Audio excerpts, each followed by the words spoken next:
Di sebuah negeri yang subur, sebuah istana berdiri megah dengan dinding tinggi dan pintu berlapis emas. Di sanalah hidup seorang raja muda yang sangat disegani, Ibrahim bin Adham.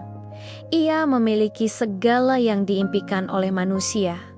Kekuasaan yang tak terbatas, harta yang melimpah, kehormatan yang tinggi, dan ketaatan rakyat yang mutlak. Ketika ia melangkah, semua orang akan menunduk. Ketika ia berbicara, perintahnya adalah hukum yang langsung dilaksanakan. Namun, di balik mahkota yang begitu berkilau, ada satu hal yang tidak pernah benar-benar tenang. Hatinya. Setiap malam, ketika gemerlap istana mulai meredup dan para penjaga berganti giliran, Ibrahim akan duduk sendirian di ruangannya. Di hadapannya, hidangan lezat tersaji di atas meja, kain sutra terbaik melapisi kursinya, dan musik istana mengalun dengan pelan. Tapi di tengah semua itu, ia sering terdiam untuk waktu yang sangat lama. Seakan ada suara lain yang terus mengetuk batinnya, menanyakan sesuatu yang tidak bisa dijawab oleh semua kemewahan di sekelilingnya. Untuk apa sebenarnya semua ini? Pertanyaan itu datang dan pergi, tapi tidak pernah benar-benar hilang dari benaknya. Pada suatu malam yang menentukan, ketika Ibrahim sedang terlelap di atas ranjangnya yang sangat empuk, tiba-tiba ia mendengar suara langkah berat di atap istana. Itu bukan langkah penjaga, bukan pula suara tiupan angin. Ibrahim langsung terbangun dan duduk tegak. Suara itu begitu jelas, seolah ada seseorang yang berjalan di atap, seperti sedang mencari sesuatu. Dengan suara lantang, ia berteriak, "Siapa di atas sana?" Sebuah suara menjawab dengan tenang, tanpa ada rasa takut sedikit pun, "Aku sedang mencari untaku." Ibrahim terkejut bukan main. "Apakah kau sudah gila? Bagaimana mungkin kau mencari unta di atas atap sebuah istana?" Suara itu menjawab lagi dengan kalimat yang menusuk, "Lalu apakah engkau lebih waras mencari Allah di atas singgasana dan lautan kemewahan?" Kalimat itu menghantam dada Ibrahim seperti petir di malam yang sunyi. Seketika, suara itu menghilang. Tidak ada penjaga yang berhasil menangkap siapapun, tapi kata-katanya tertinggal di sana, terus menggema di dalam hati sang raja. Untuk pertama kalinya dalam hidupnya, Ibrahim merasa seluruh istana yang megah ini terasa begitu sempit dan menyesakkan. Malam itu, ia tidak bisa tidur lagi. Hatinya gelisah. Pikirannya terus berputar pada percakapan singkat yang aneh itu. Hari-hari pun berlalu. Ibrahim mencoba untuk kembali pada rutinitasnya sebagai seorang raja. Ia memimpin pertemuan kenegaraan, mengatur berbagai urusan negeri, dan pergi berburu. Sebuah kegiatan yang menjadi kegemarannya sejak ia masih muda. Suatu hari, di tengah-tengah perburuan, kudanya berhenti secara mendadak. Ibrahim terjatuh dari pelananya. Ketika ia berusaha untuk bangkit, suara misterius itu kembali terdengar seolah datang dari langit. "Bukan untuk ini engkau diciptakan. Bukan ini yang diperintahkan kepadamu."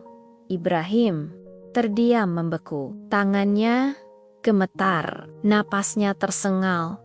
Bukan karena jatuh dari kuda, tapi karena kebenaran yang baru saja menamparnya. Ia memandang sekelilingnya, hutan yang luas, para pengawal yang siaga, senjata yang berkilauan, dan seluruh kemegahan yang selalu menyertainya. Tiba-tiba semua itu terasa begitu asing baginya. Seakan-akan ia baru sadar bahwa selama ini ia telah berjalan sangat jauh, tapi menjauh dari tujuan hidupnya yang sebenarnya. Di saat itulah, sesuatu di dalam dirinya runtuh, bukan kekuasaannya, tapi kesombongannya.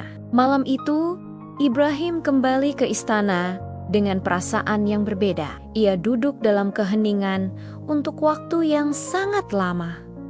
Tidak ada alunan musik, tidak ada jamuan makan. Ia hanya memandang mahkotanya, lalu meletakkannya perlahan di atas meja. Ia tahu Jalan yang akan ia pilih setelah ini tidak akan pernah dipahami oleh siapapun. Keesokan harinya, ia memanggil orang kepercayaannya. Tanpa ada pengumuman besar, tanpa drama di depan rakyat, Ibrahim menanggalkan tahtanya. Ia meninggalkan istana, hartanya, dan seluruh simbol kekuasaan yang selama ini melekat padanya. Tidak ada upacara perpisahan yang megah. Tidak ada air mata rakyat yang mengiringi kepergiannya. Hanya satu hal yang ia bawa bersamanya. Niat yang tulus untuk mencari Allah dengan jujur. Dari seorang raja yang dipuja, ia berubah menjadi seorang pengembara tanpa nama. Perjalanan barunya dimulai. Hari-hari pertama terasa begitu berat. Ibrahim tidak lagi disambut dengan penuh hormat. Tidak ada lagi pelayan yang menyiapkan makanan untuknya. Ia tidur beralaskan tanah, makan seadanya dari apa yang bisa ia temukan, dan bekerja kasar untuk bertahan hidup. Ia pernah menjadi penjaga kebun. Ia pernah menjadi buruh angkut di pasar. Ia bahkan pernah kelaparan selama berhari-hari. Namun anehnya, hatinya justru terasa jauh lebih lapang dan damai daripada sebelumnya.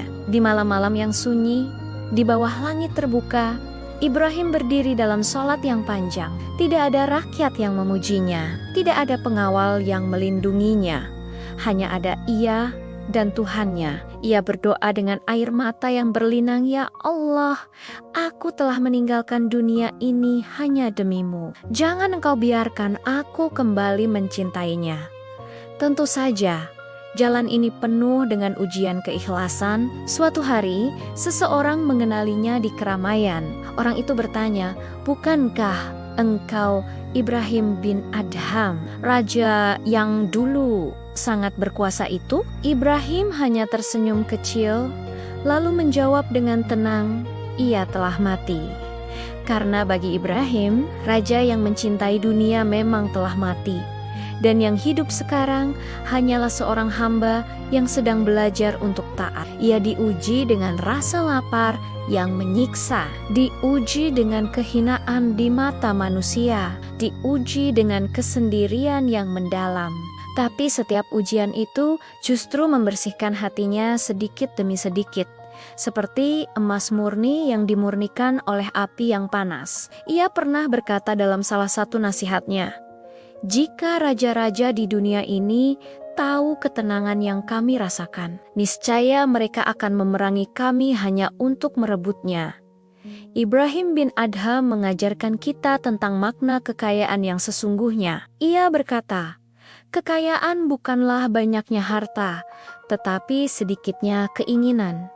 Dulu, saat ia memiliki segalanya, hatinya selalu ingin lebih. Sekarang, saat ia tidak memiliki apa-apa, ia merasa cukup dan damai. Ia belajar bahwa dunia ini bukanlah untuk dimiliki, tapi untuk dilewati. Bahwa tahta mungkin bisa mengangkat tubuh, tapi hanya kerendahan hatilah yang bisa mengangkat jiwa. Hingga akhirnya, Ibrahim bin Adham wafat sebagai orang yang tidak dikenal oleh dunia, tapi sangat dikenal oleh penduduk langit. Tidak ada istana yang berduka untuknya. Tidak ada bendera setengah tiang yang dikibarkan. Tapi namanya terus hidup, diceritakan dari mulut ke mulut, dari hati ke hati, dari generasi ke generasi. Ia meninggalkan satu warisan yang luar biasa besar, keberanian untuk melepaskan demi mendapatkan sesuatu yang jauh lebih kekal. Kisah ini mungkin terjadi berabad-abad yang lalu,